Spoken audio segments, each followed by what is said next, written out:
Man, I didn't roll out before we sat down. I got spina bifida now. I feel You don't move. Yeah, I feel like I got hit by a Mack truck. Yeah, I know you must. I moved around pretty good yesterday. Did you guys end up doing a good workout? I just lifted.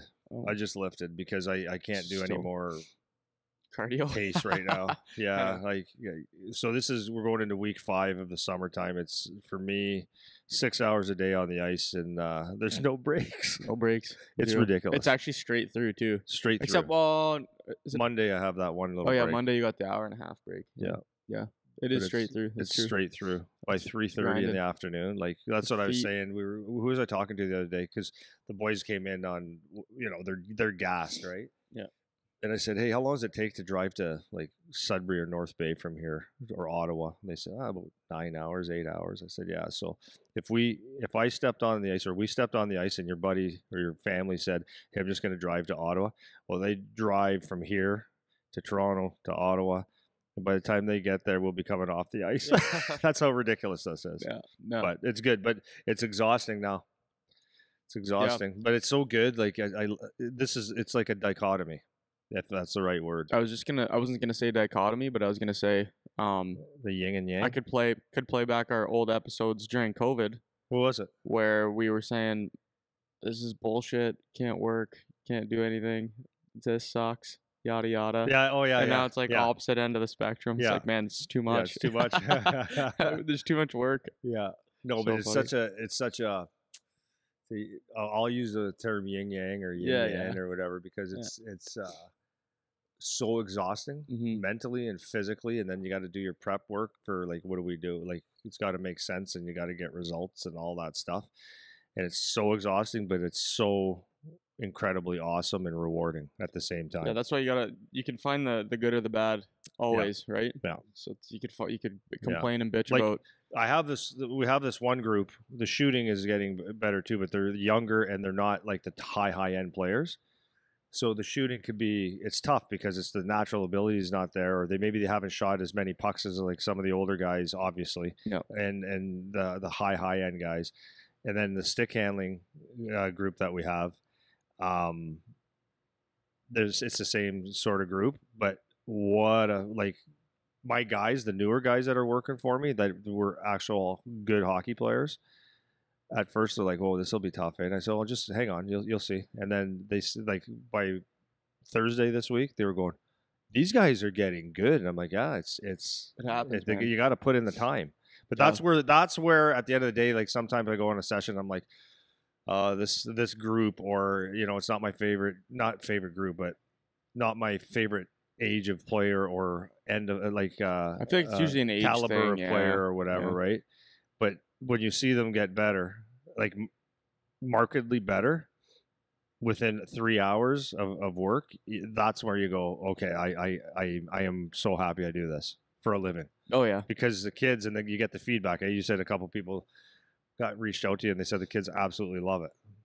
Yeah, people say that, and then you hear about it. Other people hear about it. Like you're saying, the one guy that's out here today was talking to you about it. Yeah. His kid's still too young to kind of be here. And I was talking to a couple. I got two. Actually, I'm gonna give them a shout out because these kids have been kicking ass the last couple weeks. They're U13 or no U14, 09, whatever that is. They're U14. U14. Mason and Mark. Yeah. Dude, these kids. I love them. So these guys, they haven't been here before, right? Because we don't typically offer camps to kids that are that young because of all the things you guys have heard us say before on the podcast. How it's like it's not necessary. You don't need to spend all this money. It's not that serious yet. You should just be doing what you want to do and what you like to do because you like to do it, and just getting reps. Yeah, and that's part of it, and it's also a part of that. There's only 24 hours in a day, right? And our camps are full at this level to that level. Yeah, for sure. So we kind of go top down instead of bottom up, and then we fill the hours, and that's the other part of it too. That's right. But so anyways, now they're kind of old enough where they can start coming around here. And after the first day, I get a message from Mason's mom saying, hey, like, Mason loved the workout. Is there any chance he could come more to the workouts? And so I said, of course. So I put him in with 2 days a week. He's with his group, and then 2 days a week he's with the older group, and then same for Mark. Yeah. And these kids are just drinking it in, man. It's awesome to watch these guys get better. Yeah. And fast, and they really start to take to it. And a lot of it has to do with the environment. They actually said it to me too. Is they were saying, because I was asking them, they always get here early too, so they'll be like the first ones here of the group. Even when best place in the world, man. Even when they're with the older guys. So the next oldest group that I have, so I have the 08s and 09s together as a group, and then the next oldest is the 07 group. So on that extra 2 days, I have them with the 07 group. And they're always first ones here, even before all the 07s get here. And so I was asking them, how you guys liking the workout? We're just like shooting the shit in the corner over there. Yeah. And they're just like, yeah, it's awesome, man. It's just, we want to keep coming. We want to be here longer and all that. I'm like, oh yeah, like, what do you like about it? And he said, well, I feel like I'm learning stuff, first of all. Like, I feel like I'm actually understanding what I'm trying to do. Yeah. And then the other thing is, Mason said it in this exact phrase. He was like, I just feel like everybody's bros. Just like you work out, but then you just like sit around and talk, and like the older guys talk to us, and like I feel like if we work out with the 07 group, even though they're 2 years older, it's still fine. Like everyone gets along, and we don't feel like we don't belong. And you're not allowed to be a big wheel here. Yeah, not allowed to be a big wheel, and it's an awesome thing to see. So even with like some of the younger groups, like you have that to look forward to. Like over that progression of over a couple weeks, you'll get better, you'll get more comfortable. And especially with the high end guys, where they get the combination of the gym and the ice, it's just it's awesome, man. What's the best? Well, just on that, you talk about the environment. So what happens all the time? So we had Owen O'Dog the other day say that, like, because he loves being here. Like some days he doesn't want, like, he even might not even be working out, but he wants to pop in just to maybe be around the podcast or shoot the shit a little bit and stuff like that. And he goes, I just love it here. Like, I love it here. And I go, yeah, we all do. So, you know, he goes like, I wouldn't mind working here next year and all that. And he threw it out there, and I'm like, yeah, we'll see, because the work part will kick the living shit out of you. So we'll see. But everybody sees the environment and how awesome it is. But it's like when it comes to the work, it's a work. The work part's a whole different ballgame. It's funny because you don't see what's behind the curtain to make everything flow the way it flows, right? And that's where the actual working happens. So when you're the guy that just gets to show up and work out and skate, it's awesome. Or help out at 1 hour of a camp one. So that's kind of fun. When you got to do all the organizing and you're the one you're on your skates for 6 hours instead of one, and you have to be energetic and active and teaching for the whole day. It's like it's very draining. I'm sure people that are teachers can understand kind of it's like that plus activity. Right. It's not sitting at the whatever whiteboard or at your desk teaching. It's you're teaching and you're being active the whole time. It's always moving constantly. You know what happened on Wednesday? The ice for some reason was like it's really, really wet and it wouldn't dry, and they had these huge ripples all the way down the ice on both sides.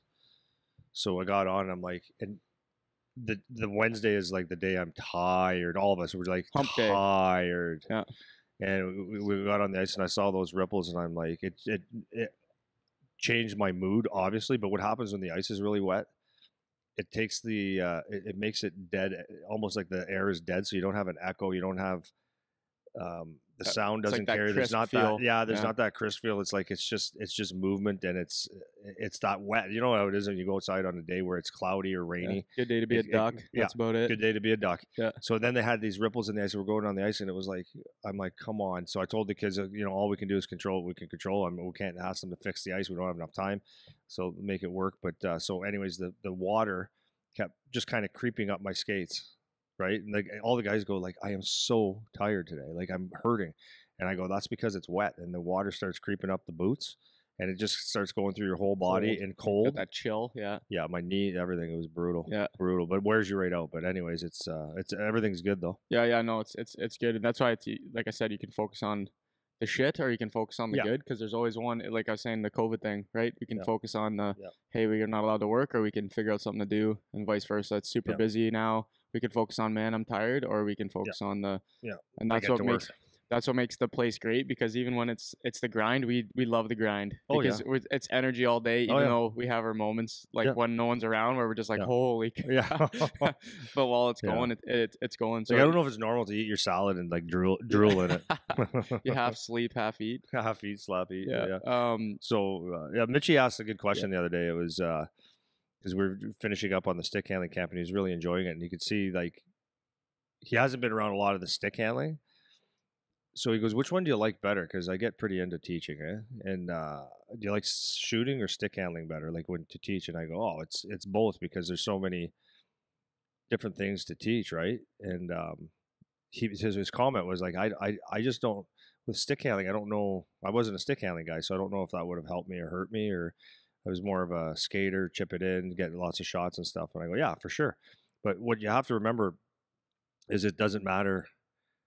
It doesn't matter. Like you should, if you're a great skater, you should, that's important. So that's maybe you tick that box. Maybe you're not a great stick handler, and you can say, well, I play around stick handling, which a lot of people do. Eric Wellwood was another one. He wasn't a great stick handler at all. So they don't look at that as necessarily as an important aspect of the game, but you have to still work on that skill, and not because you want. Now, what people have to understand is stick handling doesn't mean when you get a puck, you're skating through people and you're making all kinds of incredible moves where people go, whoa, that's awesome. Yeah. That's what most people consider good stick handling.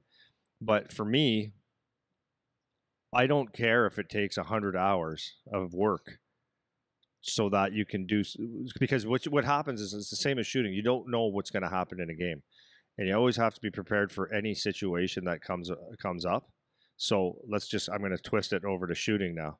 So most people practice shooting in perfect situations, but so they might have one or two shots that they work on, like in the perfect setting. But the perfect setting happens not very often in a game, let alone in a month or let alone a season.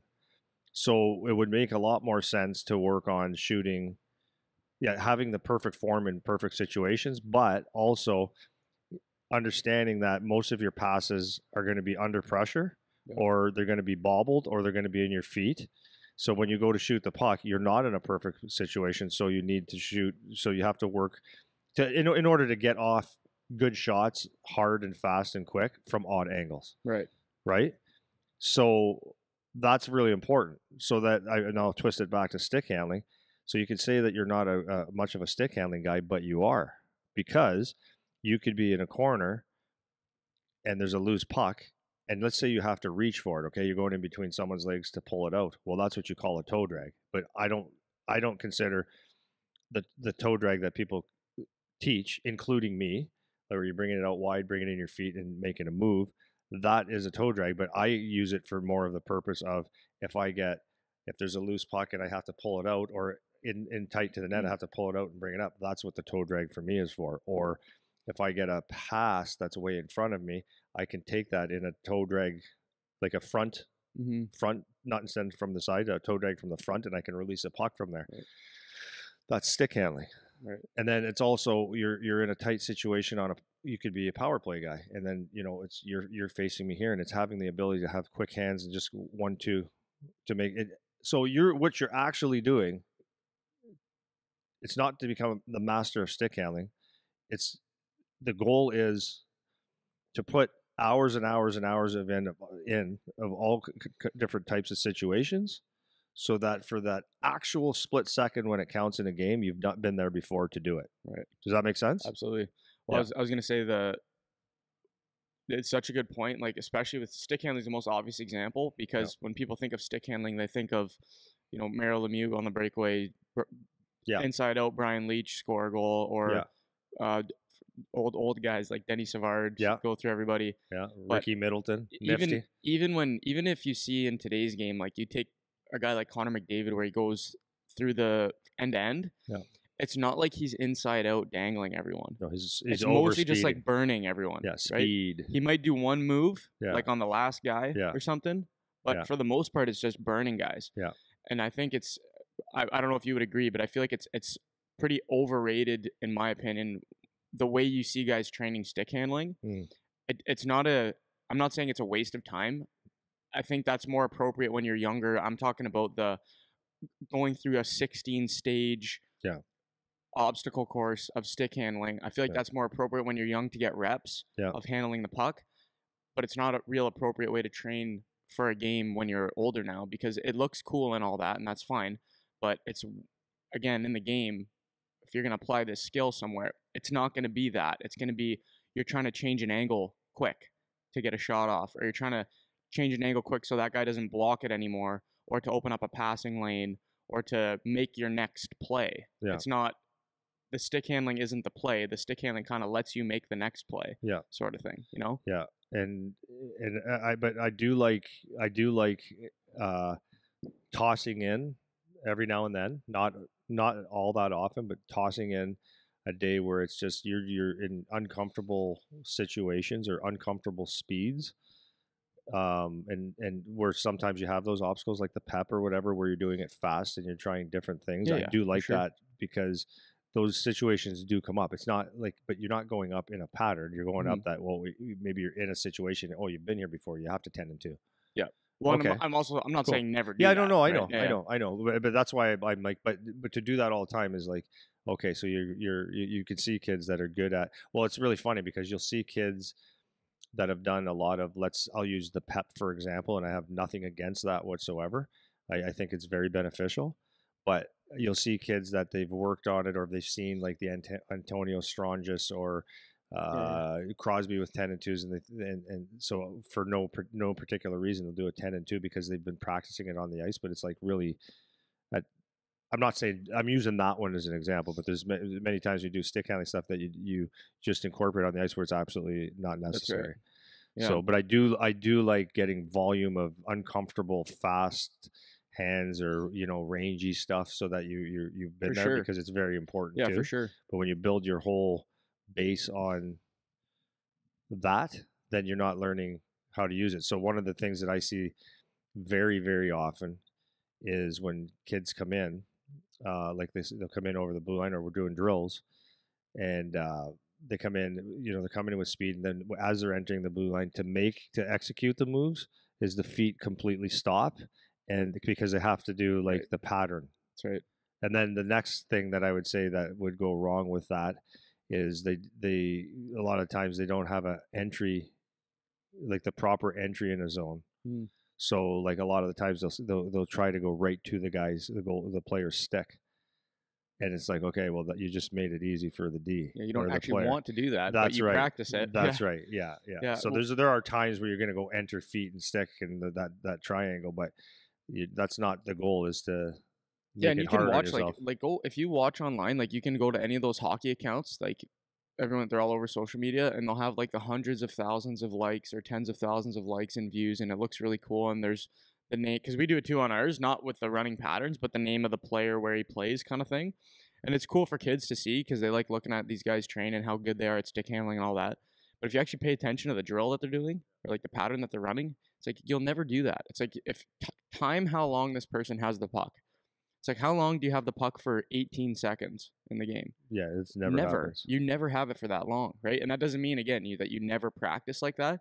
But if you go to the hockey page, and every single video is the 10 to 20 second pattern of skating through the cones, it's like, yeah, that's fine. But is that all you're doing? Is that skill work? Is that what that means to you? And that's where you can start to identify, okay, maybe like that looks cool, but are we trying to do things that look cool, or are we trying to? It's like what's the basketball, the basketball team that just does? They're like tricksters. The Globetrotters. Yeah, the Globetrotters. Yeah, you right? think they're better than every NBA team? Yeah, they're not good at basketball. Yeah. They're good at tricks, right?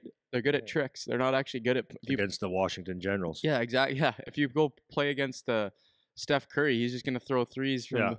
And you guys lose. It's like that's not the actual. The tricks aren't the game, and that's kind of we always circle back to that. But so putting quality skill work in, this doesn't sell, right? Yeah. But Dalton and I were talking about this yesterday. We were just so like I'd back it up, because I don't want to sit here and say Charlie does this again, because I do that a lot, and I don't mean to. But it's like what I cared about the most when I was watching him play last year was that he would drive the net in the offensive zone, right? So that he was, getting used to that, to identity again, get to that net hard, be the first guy to the net, finish hits, not every hit, but finish hits so that he had some contact, which again gives you some identity. and then his D zone.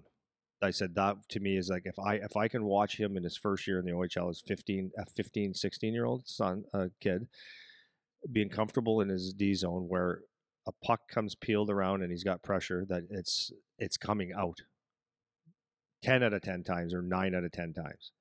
And when the puck's in their own zone, he's not running around like a chicken with his hat knocked off. That was a French guy told me. And then, of course, his proper back checking, like with a purpose and blocking shots. Those things. That's the only thing. I did not care if he scored 1 goal. He's got that in him. But that's what my thing was, because I know that if he was if the coach can throw him out there at any point and knows that puck's coming around the boards on a hard rim, soft rim, whatever part of the game, that he's very comfortable taking that puck and making sure it gets out properly, that I know that he can play in the league, right? Yeah, sorry to cut you off. Just everything you're saying is these are things that he can control, right? Because you can't really control how many goals you're going to score. Well, that's exactly it. So it's like, just want to put a highlight on that.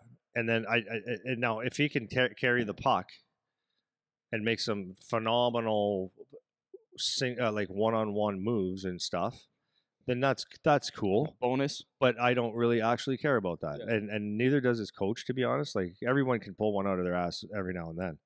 So Dalton was saying, so I said his ability to peel a puck off the wall now is phenomenal. And I told him how he spends tons of time with his assistant coaches, and in particular Corey Locke, he was I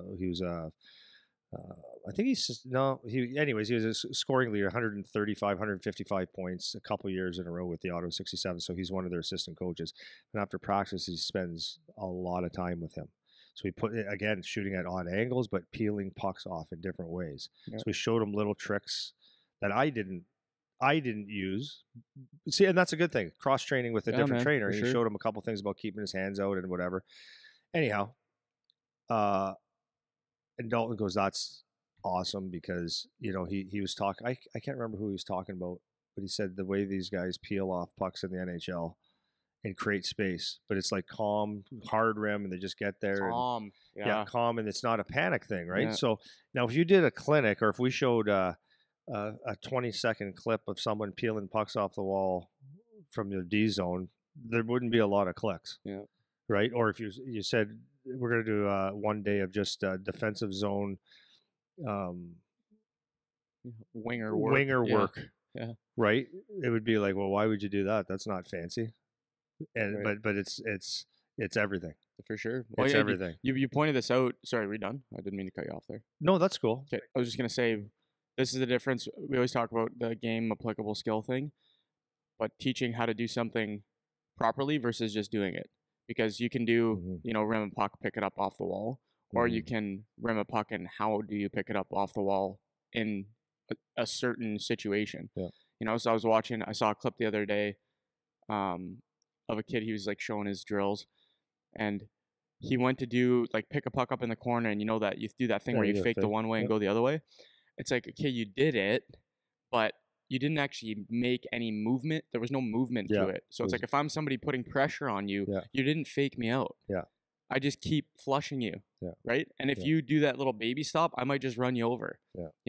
So it's important that you're learning how to do those things in the actual game. And you're kind of teeing up nicely what I wanted to talk about for the rest of the episode, unless you had another thought to finish before. Well, I will finish on two things. Two things on that. So speaking of faking, you said he didn't really fake. So like same with stick handling.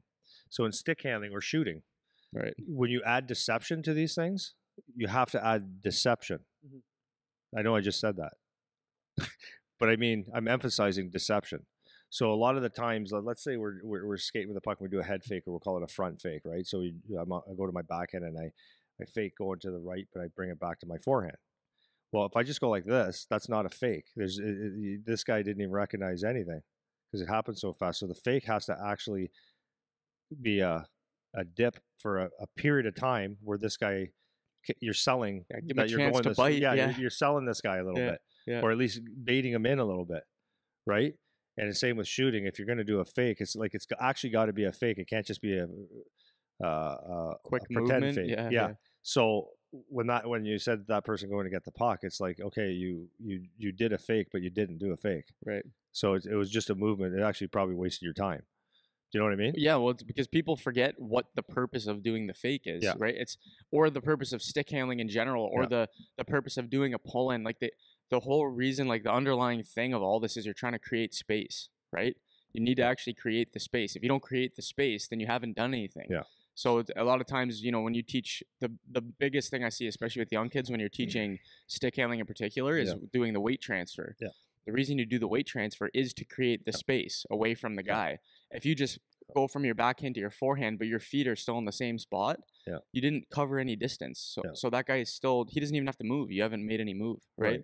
And people forget, like, that is actually what the difference is going to be in the game. It's not just dropping your head to say you did a fake, And this is why I would say, like, especially if you're not a very good skills coach, or you don't really understand that side of the game, or if you are a very good skills coach, that's why I really, really would emphasize learning how to incorporate a lot of small area play.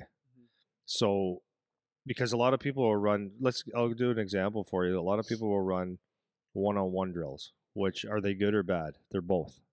They're really good they're really good for, especially if you're doing gaps for D and reading that kind of stuff, and pivoting the right way and all that stuff. That's really good, and understand how to force guys to the outside or guide them to where you want to. So for a D, that's really good.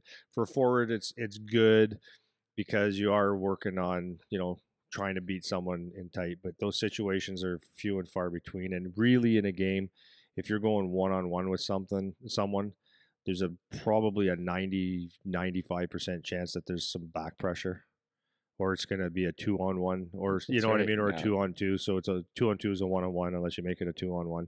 But that was the point, is you try to make it a 2-on-1.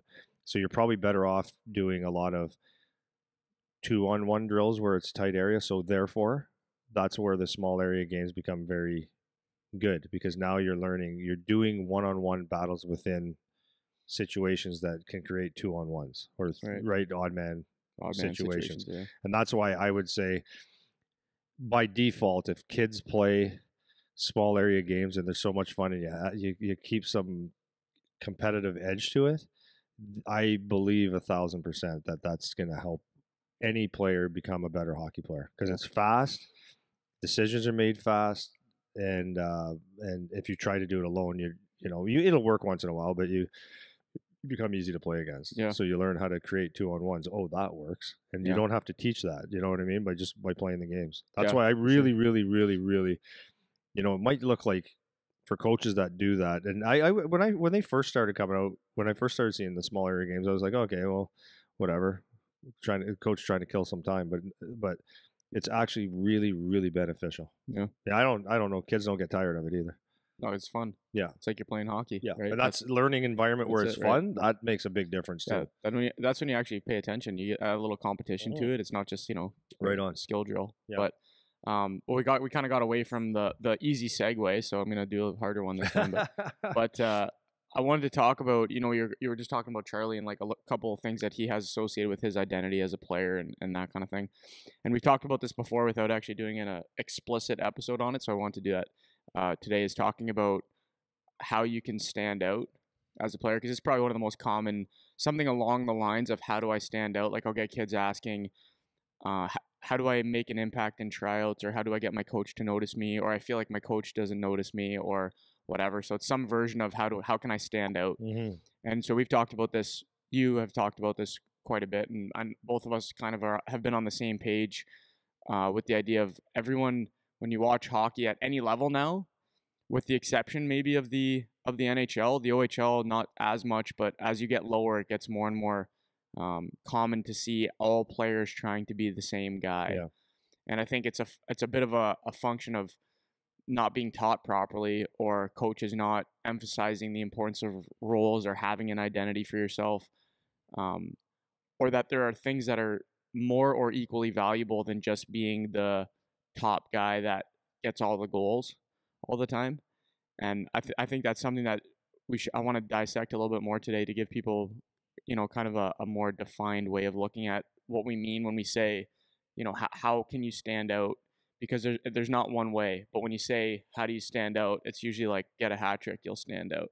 Yep. And that's something my dad used to say to me too a lot, is like, well, if like nobody cares if you're scoring. And it's like, yeah, that's true. You can do whatever you want if you score. It's like, that's actually true. You can. If you're the guy that scores all the time, it's like there's guys I used to play with that were a pain in the ass, but they kept scoring. So they would just keep getting ice. They would keep getting ice. They didn't follow any of the systems. They kind of just did whatever they wanted. Yeah. But it's not that easy to score. No, So you can just take it from there and throw your thoughts on it, and we'll see kind of where we go. It's not that easy to score, and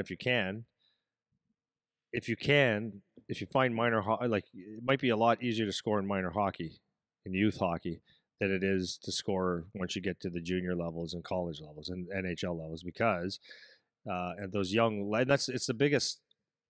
It's almost a trap if you're a point getter when you're young, for some kids. Yeah, can be. Yeah, because you think, like, a lot of goals, like if a kid gets 35 or 50 goals as a Bantam player or a Pee Wee player, there's not actually 35 or 50 goals, because in a real league where you're shooting from and how they go in, that might actually only be 20, because the goal that you scored just outside the blue line or just inside the blue line because the goalie was smaller isn't actually a goal in real life. Yeah. Right. Or because you were bigger and you could rip one from over the kid's shoulders and, his head is hitting the crossbar, or he's a smaller goalie and you just have a harder shot and it went through him. Yeah. Those aren't actual goals. So that's why you have to play the game the right way. So, and then you take that to the higher levels. Now you have good goalies, the best of the best goalies that are, like, I'm amazed, like, even on Charlie's team, both goalies were some of the biggest players on the team. Yeah, that seems to be 6'3", 6'4", 6'2" is a small, like 6'1", 6'2" is not a big goalie anymore. 6'3", 6'4", 6'5", that's what you're getting in the nets right now. So just that alone, there's nothing to shoot at. So you have to have movement, right? Yeah. More or less. And then they're so athletic and their angles are like spot on. So they do very, very minimal movement to stop a puck. It's all about angles. Like, it's very hard to score. I think I used this before. Michael Layton, who played in Philadelphia, Carolina, I forget where else. He did a practice at the University of Windsor, and the guy said he had a shutout at the practice. Couldn't score on him. Mm-hmm. That's what a goalie does. So if you're a goal scorer or a point getter, that's fine, but there still has to be other parts of your game. So for me, what is the one quality?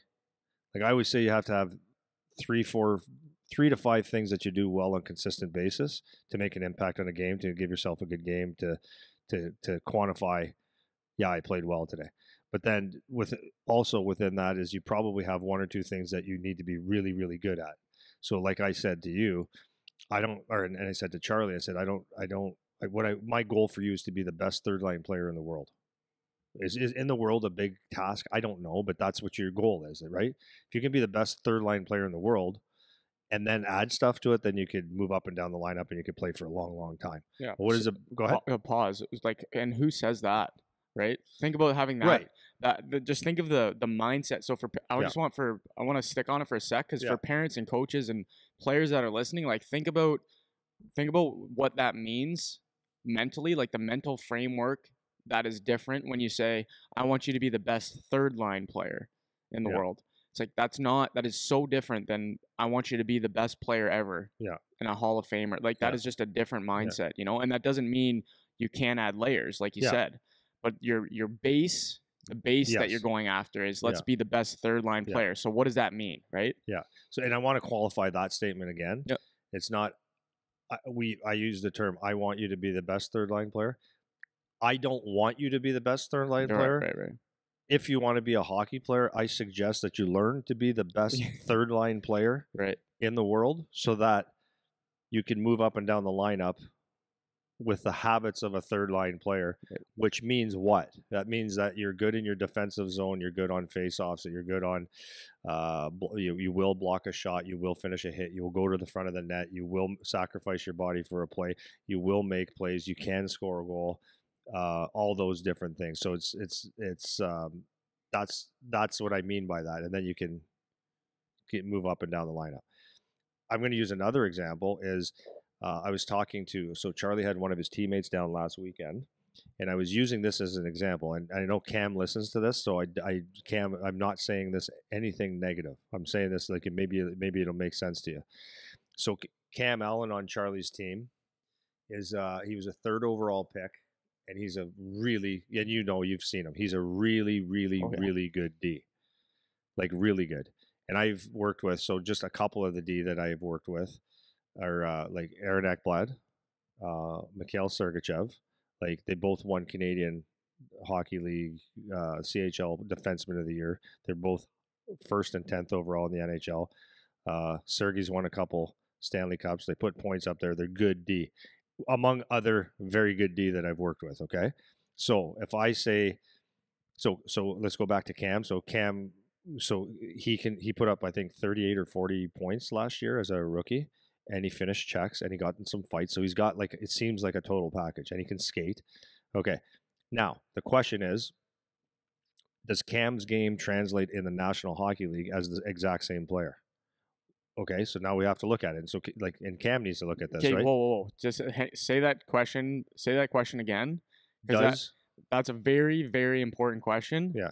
No matter what, it doesn't just apply to Cam going OHL to NHL. It's, if that is to be the case, it's any level to any level. Yeah. So say the question again. So he's a very complete defenseman, so it appears right now, right? But does that game, the way he plays, translate unchanged? If he doesn't change, does that translate into the same player at the NHL level? Right. And I don't know the answer yet because I don't know. He's really good. Yeah. Now the next question is, if he got drafted to the Colorado Avalanche, I'm just using 3 teams. Let's say Colorado, Tampa Bay, or Florida, or 4 teams now, Carolina or New York Rangers or whatever. Okay. Does that translate into a top 2 D pairing? Well, now you got to ask the question, depends, are you better than Aaron Ekblad? He's a right-hand D, just like you. Are you better than Sergey? He's a lefty, I think. Yeah, he's a left-hand D. Are you better than Cale Makar? Are you better than Adam Fox? Are you better than Slavin on Carolina? So the question, it's not saying no, you're not. You might be, but in the case that you're not, and trust me when I say this, and again, it's not about Cam. It's about, I'm using him because he's such a good player. Every team has a lot of those guys because they've been drafting defensemen for the last 20 years. So there's D that are on that team that has been playing there for 12, 13 years that aren't willing to give up their spot, right? So my point is, if you go into the National Hockey League now and you become maybe you don't run a power play as well as you thought you did, right? And again, I'm qualifying it because I love this kid. I'm not saying it negative. I'm just saying this is reality. What if you're just not as good or on a power play as Aaron Ekblad or Cale Makar or whatever? So now you get the second power play. Or what if you're not really at the NHL level or a guy that can run a power play? Okay, can you kill a penalty? Well, if you've never been in that situation because it's not the glory part, if you can't really block shots and do the defensive zone stuff, which he does, then, maybe you're not a valuable NHL player. So you know what I mean? Yeah. So I'm going to sharpen it up a little bit. Yeah. So regardless of where you're playing at what level, so I'm going to just like generalize it to the next guy. So let's say because I get kids all the time at the AAA level that let's say they didn't get drafted. Now they just want to go make their junior team. It's like, okay, first of all, you need to figure out how you play. Number one, that's a problem that most kids don't have solved to begin with. But let's say you're a top defenseman on your U18 team that you're playing for, and next year you want to go play for the local junior team that's a level up. If you compare yourself to their top defenseman, are you still the top defenseman? Right. And if you're not, then what else do you do that will make you still be valuable to this team if it's not that? So to your point, if you've never killed a penalty before because all you did was play first unit power play on your U18 team, well, you're not better than the guy that runs the power play on the junior team.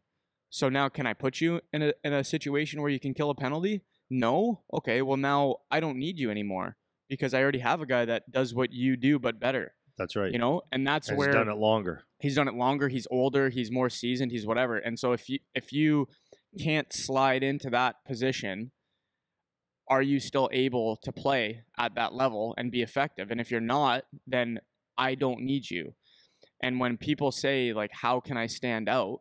Circling back on that question, the way you spelled it out there is like, does this translate to the next level? Does the way I play translate to the next level? Because if it doesn't, then you need to find something else. You need to develop another part of your game so that you'll fit in. And this is where, if we go even younger now, where you get the kid that scores 50 goals, it's like, okay, well, he could just raise the puck first. So if in 3 years, is he still going to be able to do that? And the answer is no, he's not going to be able to do that. So how is he actually playing? How is he learning how to play? So if you have the stud 10-year-old that gets to go play in the brick tournament and score all the goals, it's like, that's cool. But in 3 years, he can't play like that anymore. Right. So Probably not. Right? Unless he's a very rare person that just continually does that, you know? So assuming that that's not the case, because it's not for the vast majority, is he developing his game in some other way that's going to map to that next level? That's going to map to that older age group. That's going to map to the higher pace, higher tempo, higher skill level.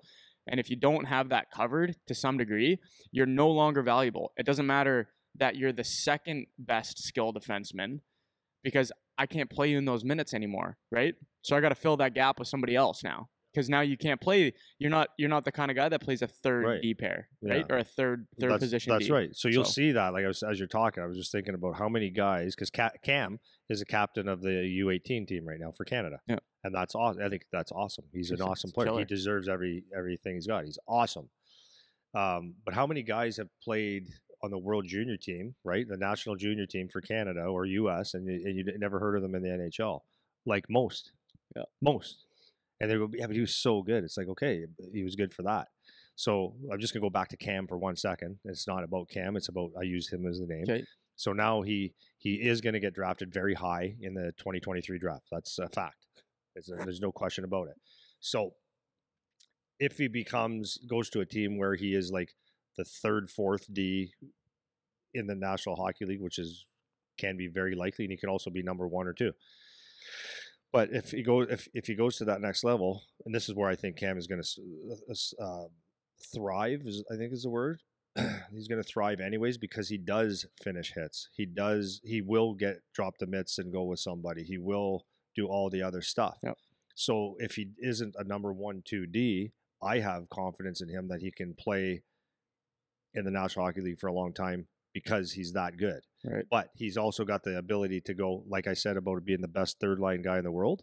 He plays, he doesn't block shots the way Ashton Reeser does, because that's what that guy did for a living. It was unbelievable, but he's willing to do some of that. But then there it goes, right? So if you're a stud in junior or whatever level you are, and you go to the next level and you're not the top guy, the goal scorer, the best D, whatever, well, the next set of pairings, or once you get to 3, 4, 5, and 6, now you can't afford to be an offensive player that I'll just take a chance and throw the pizza up there because it works once in a while. And in junior or in midget, I was able to, what are you going to give me shit? I had 4 points. Yeah, right? That's right. You can't give me shit. Well, now it's different because that position now is about safety. It's about protecting leads. It's about being hard to play against. It's all those things. So now you can't afford to have a mental lapse where you throw a pizza up the ice. Right. The expectation is much different. Yeah, so your game is different. The leash is a little bit shorter, and now can you play that way? Now, for Cam, like I was saying, I have every fiber of me says, yes, he's going to be fine no matter what, and I don't think he's going to be a 4th D on a team. I'm just using him as an example. Please, Cam, when you are listening to me, you understand that I was just using it as an example. Yeah. Have all the faith in the world in this guy. To use another example, because I think it goes both ways too, though, right? So I remember you mentioned the World Juniors and like how many guys play World Juniors and then they disappear. So I remember watching one when I was a kid. He was a grind type of guy, Stefan Della Rovere. Yeah. Okay, so he was a rough and tough power forward type. Finish just hits all over the place. Jam all over the Yeah. place. Okay. Same question to him now. Yeah. If you play this way, does it translate at the next level? Right. And for him, it didn't. Nope. Because maybe he wasn't big enough to play To do the that power role. forward That's role right. at the NHL level. Yeah. Right. And he Maybe he wasn't crafty enough to just make simple plays. Exactly. So now when he said, okay, I'm going to go to the NHL and be a fourth line guy, it's like, okay, but you have to go against Matt Martin. It's like Matt Martin is way bigger, way stronger, finishes way more hits, blocks way more shots, and is a better fighter. Yeah. So you're going to go play a fourth line role in the NHL? No, you're not good enough to do that. That's right. So you needed something else. Yeah. So what was his something else? He didn't have one. And that's why that translated to the NHL translated to to the make you NHL. valuable, have an impact on a game. Exactly. So then I think he plays in the Coast still now or something like that. I don't know. Or it might be done. I looked him up recently and it was something like that. But so it goes both ways. It's not just like we're not just saying develop the grind game because that's not the only way. No. It has to go both ways. So if I was Del Rivera in his case, it'd be like maybe making sure I'm the first guy to the net will get me 10 more goals a year. Yeah. And that actually will help translate. Now I can maybe play a third line wing because I'll be good for 12 goals a year. Yeah. Right. And so it goes either way. It's not just develop the rough and tough. It's maybe there's a skill piece that you could develop on top of that to push you into a different role as well. Right. So there's just another example. It's not just the skill, because we talk about that a lot, right? Like the skill guy needs to develop a little bit of rough and tough or a little bit of grit. That's the easy thing to say because that's the most popular. Everyone wants to be the skill guy. Yeah. But it does also go the other way. So I just want to throw that out there. No, I was going to do the same thing. It's got to work both ways. Yeah. So that's a really good point, man. Yeah. So what can you do to stand out? Well, it's like you have to find at least one thing that you do that it's going to be really hard to find someone do better than you. So what you might have to look at it, and I'm not going to give you just like here's 5 things, but I'm going to give some examples. So one way to look at it is look at how is the game played right now. So like, let's go back to when I was a hockey player in the 80s and the 90s. Okay. The 80s and 90s was a jungle, right? When you skated, there was a stick through your legs or in your ribs or, it was cross-checking. It was fighting. It was big guys. It was fast. It's a lot faster than people thought, but it wasn't the same flow. It was a game of intimidation and all that kind of stuff. So that game is that. Okay. So if I'm looking back now and I'm a 5'10" skilled guy, then you better be you have no chance to play if you're just kind of skilled. Yeah. So you have to be as tough as Ty Domi, right? A smaller guy that can beat up big boys. Well, I wasn't doing that, right? Or you have to be skilled like Martin St. Louis or Joe Sakic, a 6-footer that was ultra skilled, super goal scorer. So that's the game changer there in that era. It brings whatever. So if you look at today's game, everyone is skilled. Most guys are very, very skilled. And what people are really starving for, 100%, is someone that will go make an impact in the game from a toughness side. I truly believe the guys that are going to start making money in the NHL level are the guys that are going to be able to bring that element of toughness. I think they're going to start getting paid. Yeah. Because you take the Tanner Janot, the Tom Wilsons, the Kachuk, guys like that bring that grit and can put some pucks in the net. They're getting paid. I think that's going to be a commodity that's necessary. But so you take that same player, does Tanner Janot play in the National Hockey League in 1995? Might not be tough enough. Right. He probably fits in the middle, but he's not super tough. I don't know the answer. That's an example, right? Though. Yeah. So, and then does a guy like, I don't know, Mitch Marner play in the National Hockey League in 95? I don't think so, actually. Right? So vice versa. There's a lot of guys you can flip on that. So my point is that you have to find something, like you look at the game and it's like, if everybody's the same, how can I be different? Right. Right? Yeah. Go ahead.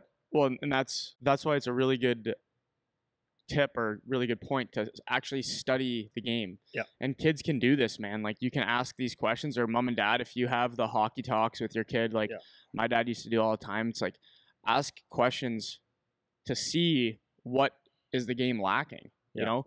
And it's never going to be the thing that most people are doing, because that's the average, and the average makes you vanilla. Yeah. You know? Well, just, you know what? Just look at, you see a lot of the people posting videos on hockey. Well, what do you see? Yeah. It's all Everyone the posts the same thing. same thing. Here's Michigan, my man. pylons. Here's a tune. Here's a camera angle.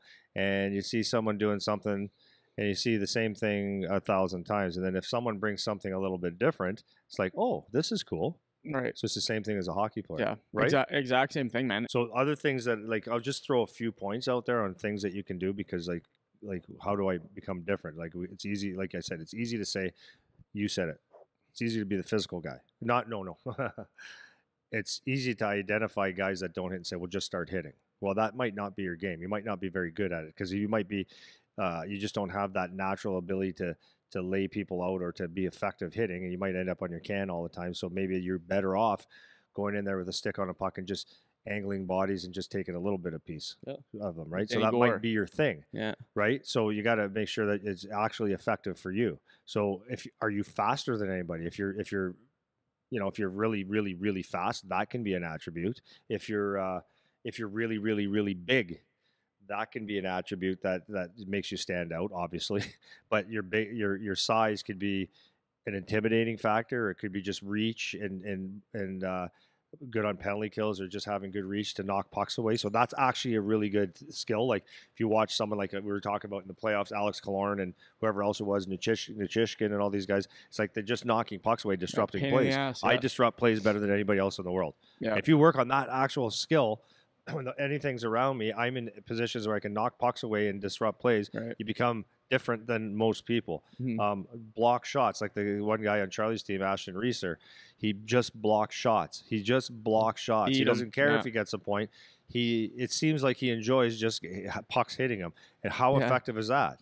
It's like you can't even get pucks through because he's going to get in the way. Like, that's effective, and scouts see that, and it's not the sexiest thing, but it's a thing. Is your shot, right? You might be kind of in certain areas of your game not the best, like you're just average, but your shot is extremely above average, accuracy and release and all that kind of stuff. So okay, there's a thing, right? Physical contact, or maybe it's a leadership thing, a dressing room thing, like that's not so visible. Here's one for you: smarts. Like, you hear a lot of parents say, yeah, he doesn't stand out that much, but because he's really smart. Well, usually that's not the case. But there are kids out there that are just really, really smart players, and they don't have to go at the speed of the game. They can actually slow it down, right? Yeah. One that Aaron Ekblad, I feel, has is what I call a panic threshold.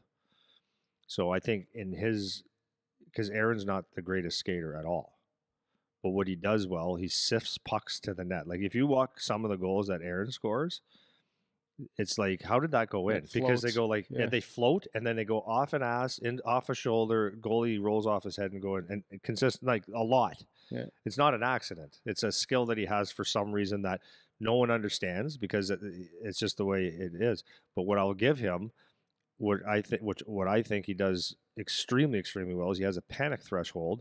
When what I mean by that is, like, under pressure, like if I'm on the blue line and I'm Aaron Ekblad and you're pressuring me, there's like where most guys are going to, throw it in the corner and whatever. It's almost like the game will slow down for him, and he just goes, okay, so I'll just go this and this, done. And it's in a safe spot. So that's like above and beyond most people. So that's what makes him stand out, and he's 6'4", and his puck skills. Yeah. What about Thomas Holmstrom? He was just the best at tipping pucks. So if you can tip pucks, and just like, that's a very valuable thing on power plays or net front presence and stuff like that. It's amazing. And then maybe being a second effort guy, that Brendan Gallagher, that just never, ever stops working until the job is done or the whistle goes. And even after the whistle, it's yeah. Right? It just never stops. Yeah. So like, those are like a few examples, and like, you don't minimize a kid that can.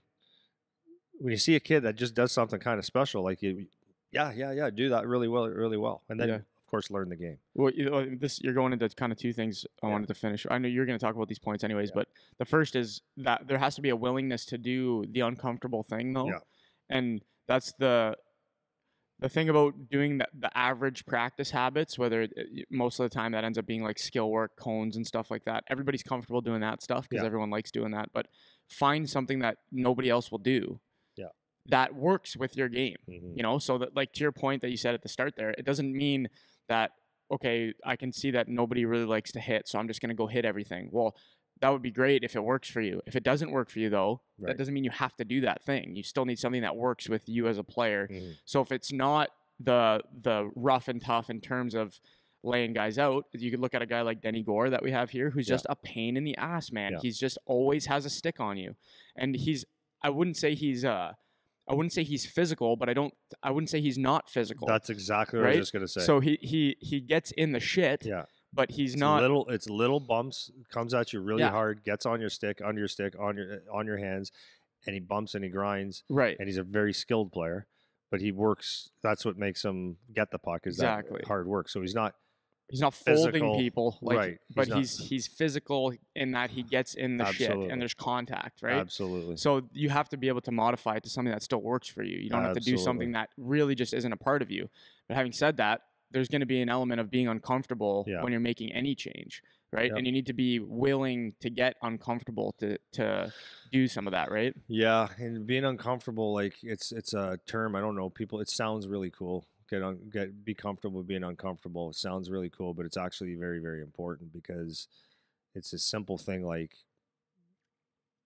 you know, anyways, I was going to say something else.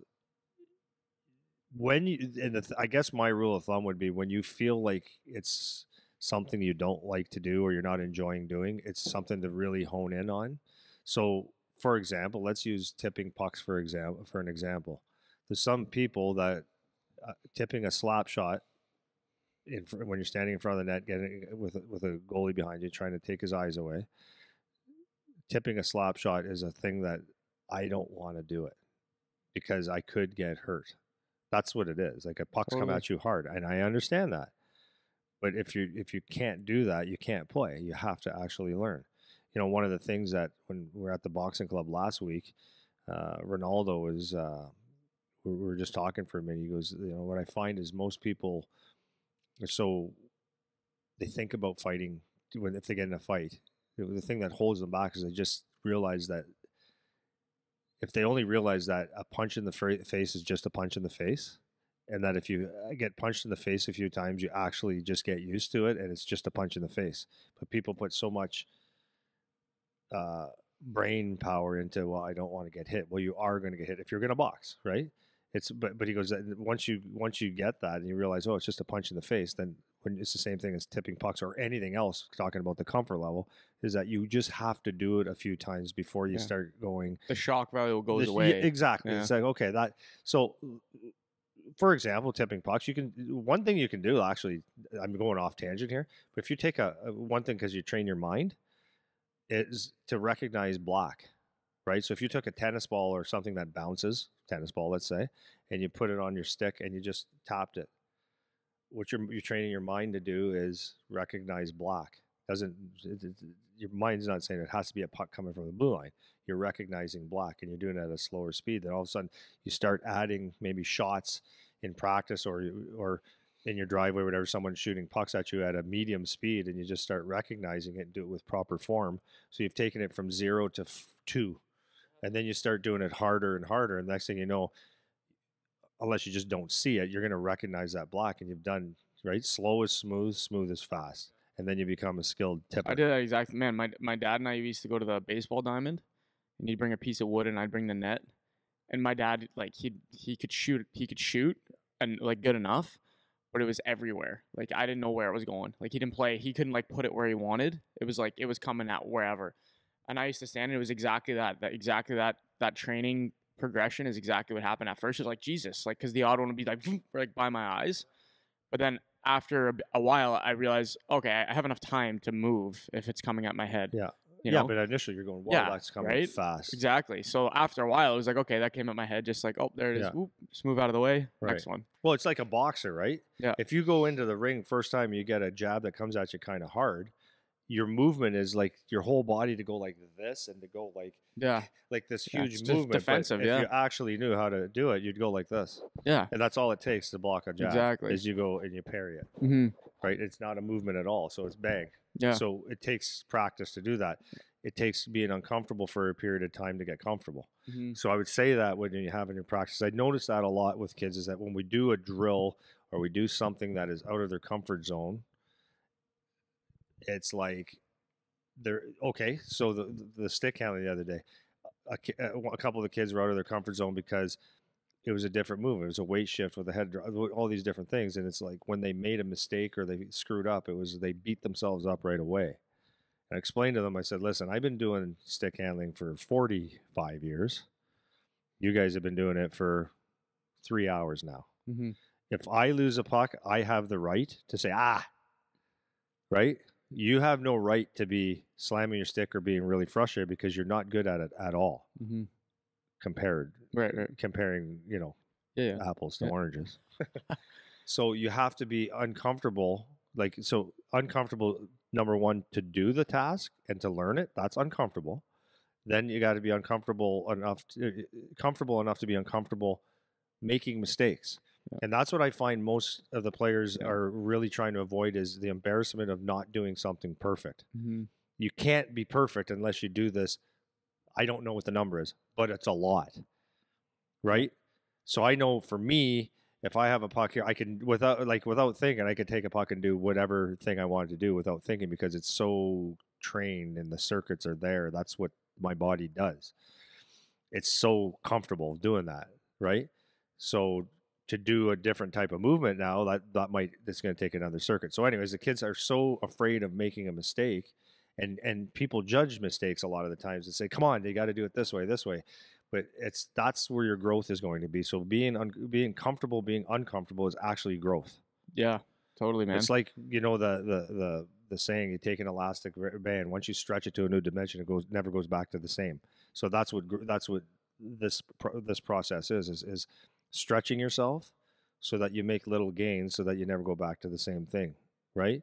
Mm-hmm. So be willing to make a mistake because mistakes aren't mistakes. It's just growth unless you're just making stupid ass mistakes on purpose or because you don't care. But if you're actually trying, the growth will be there. And then, their first hockey fight, if everyone has, in my opinion, from what I could tell, everybody has it in them. That's why we're survived as a species, that we do fight to some level. You might not want to call it violence or whatever, but we all have a fight in us, right? So your first hockey fight, if you think about it too much, right? Fear is just thinking about it. It's the fear of the unknown. It's not the fear of the actual fight. It's the fear of the unknown. So if you get into your first hockey fight and it takes you a while because you're thinking about it so much, you're so uncomfortable. But the time that it happens and you do it and it's done, it's like, oh, that actually wasn't that bad. Or, oh, I could have did better, whatever. But you did it. And then the next one's not so bad. And then you turn into a guy that could actually get in a couple hockey fights and it's not a big deal. You don't think about it anymore. Yeah. Well, there's two. I want to go two ways with that. Do you have anything else you want to say about the uncomfortable thing, though, before I go? Because I'm going to start to take it a different way. Yeah, so do in practices so that you can get in a game. Go to uncomfortable speeds. Like try doing when you're actually doing a skill. Like this is my theory of slow, smooth, fast. Is once you get comfortable doing a movement or a thing, try to add steps that increase the speed or increase something on it. So maybe it's a higher speed, maybe it's more deception, maybe it's more communication, could be anything like that to increase the volume of what you're doing or the complexity of the task. Right. So for two That's things, all I got. Two things. This is going to be more for like the younger age, but even for older guys too when they're uncomfortable. One thing I noticed that a lot of kids do is they'll try something, realize they're no good, and then like stop and look at me and be like, how do you do this? Like, I don't get it. And it's not that they don't get it. They understood the instructions. Yeah. They're just no good. Mm-hmm. And that's what I say. That's what I'll say back to them. I was just like, no, just you're doing it fine. Just keep trying. You'll get it. It'll take a couple times, but you'll be fine. Just keep doing it. Yeah. And two elements of that. One is when you're the player or the person trying to learn the new thing, be willing to do it wrong a lot. Yep. And not care what is going on around you, what your buddies are doing, because they're the next move that I teach, they're going to do it wrong. You know, so kids are better at different things, and you have to be willing to do it wrong and to look like an ass. And this is why it comes back to the importance of the environment and the feedback that you're giving the kid. You need to make the environment something where they can be comfortable to look like a dummy and not understand, because then they'll try next time. They'll keep trying instead of just think, okay, I'm not good at that. I'm not doing that. You know, because it's like the unwillingness to try is what holds a lot of guys back from some of these skills we're talking about, where you're not good at tipping pucks, or I'm scared to be in front of the net. As the coach, like, don't shit on the kid. It's like, I know that you don't want to get hit with the puck, but it's okay if you get hit with the puck. It might sting a little, but it's going to be all right. You know, and that feedback mechanism, that communication between the coach or the trainer and the player, particularly at the young ages when they're just starting to develop some of these skills, is really important. So I want to point the first thing out is you need to be willing to do it wrong, just after all the things you were just saying. And then the second is maybe going into that communication piece. I know you want to talk about that a little bit too, whether it's from like the coaches and trainers to the players, or amongst the players, or however you wanted to take that one. You can take it's a skill too. It's amazing. Some kids are quiet and they don't speak a whole lot, but it's almost like it's communicating on the ice, in the gym, all that kind of stuff is a skill that needs to be actually learned. And it's actually very important in the game of hockey.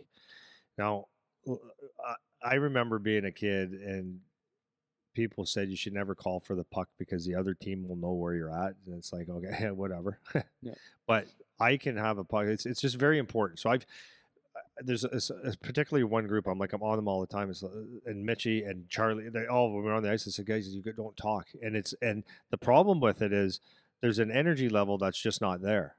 And I keep explaining to them, like, when there is some talking and some open here, whatever all those words are, and a little beaver tap every now and then when you do it, the energy goes up. So that's like number one. Your energy will go up when you can actually communicate, instead of sitting there like I'll ask them, okay, everybody understand the drill, and they look at me like, and I'm not joking. Yeah, you know the group. Yeah, we talked about this last time. Yeah. Everybody understand, guys? And they go like, they might nod, but they look at you like the eyes of a chicken, right? And I'm like, that's not an answer. I don't know if you understand or not. And inevitably, if I'm not on top of that, we'll go do a drill, and the guys will look at me like, I'm not sure what we're doing. Well, you could have said it. Right. Like, so, and that, explain that to them. I was like, if you would say, Coach, we don't understand the drill, I would say, okay, great. I'm not mad at you. My fault. Right. I'll explain it better. Right? Or if you say yes, then I assume you actually get it, so we can move on with our life. Within the game or within a practice, it's a habit that you have to have, because if you watch a junior game or an NHL game, that's what you will hear. You will listen to the guys and you hear talking all the time, because it's actually very, very essential to the game of hockey. The game inside the game of hockey is essential, because I can have a puck and I don't see what's here. I can't. Yep. So if you're my centerman, winger, D, or whatever, and you're saying the guy's on you, oh, thank you. Right? Like, okay, now I can make a different decision than what I was going to make, or I can chip it to you, whatever the situations are. Or if you have the puck and you're ahead of me, behind me, whatever, and I can guide you through making a movement, like, chip it in, throw it in deep, or drop, whatever, then you can make a decision, and we're helping each other out, and it's actually critical to the game. And then obviously the communication piece goes further than that. It's like, can you communicate with your coach? Can you communicate with your teammates off the ice and all that kind of stuff? Can you just freaking communicate? It's a tool that's just needs to be worked on with youth. And Mitchie was saying, like, maybe it's like they're on the phone so much and stuff. I go, I don't know, it could be, maybe, but the bottom line is we have to be able to communicate a little bit. And it changes a lot of things when you actually can talk on the ice, energy, etc. Yeah, well, as a team, and then even just as a personally too, right? Like, that's what I mean. When you're trying to develop, particularly when it's something that you're no good at, it's like, we have a couple guys that you really like on the ice, because they always come up to you as like, okay, like, how was that? Did I do that well? What was not good about it? Like those kind of questions, because that can help you. And then you as the coach or as the trainer or me as the trainer, when they come with a question, it's like, give them an actual answer or something that's helpful in a supportive way where it's like, I'm on your team and want you to get better, not like I'm the trainer and that sucked and you suck and that kind of thing. So I think it's a really undervalued skill too. And one, being able to communicate, and two, being able to say what you mean too, right? It's like when guys will come in here, like sometimes in the gym, they'll come in and say like, this hurts. Yeah. It's like, okay, what does that mean? How does it hurt? What does it feel like? Is it sore? Is it sharp? Is it a dull pain? Is it like, does it feel like a bruise? Is it a muscle? Is it a bone? I need something more specific so that we can make the appropriate modification, adjustment, improvement, whatever word you want to pick out. So it's important. Like, we try to grill that into our guys a lot. It's like, you need to be able to speak, man. You have to be able to have a conversation and say the thing that you mean. Try to be as precise as you can, because that's just going to help you to get better, especially if it's something you're no good at or something you're not sure about. It's really important to be able to do that. Well, here's another side of it. Like, I'm looking at it from a coach's side. So I had someone with me last week, spent a lot of time with me. And I was telling you that. I said, not one question was asked. How you doing today? Oh, good. That's the answer. Oh, good. Not, oh, good. How are you? Right. That's the basic question. Yeah. Right. That's just like the simplest form. Right. Yeah. You tired today? You feeling good?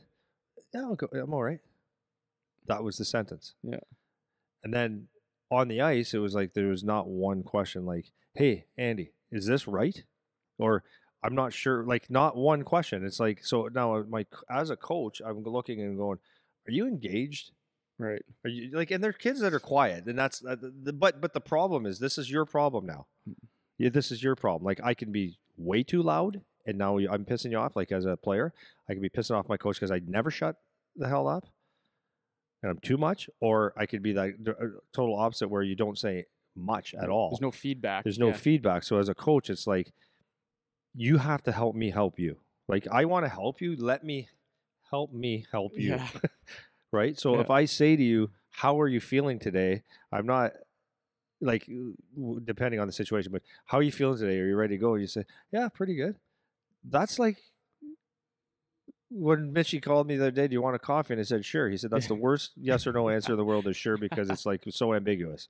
Right? It's like, fine. Yeah. Yeah. But like, if you feel, are you ready to work today? You say, yeah, I feel really good today. I got some energy. That's a better answer. Right. It's not, and it's not that hard.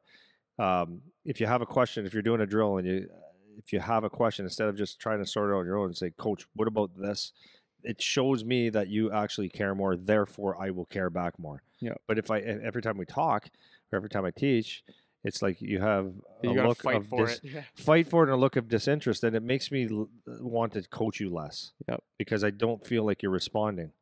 Fair enough.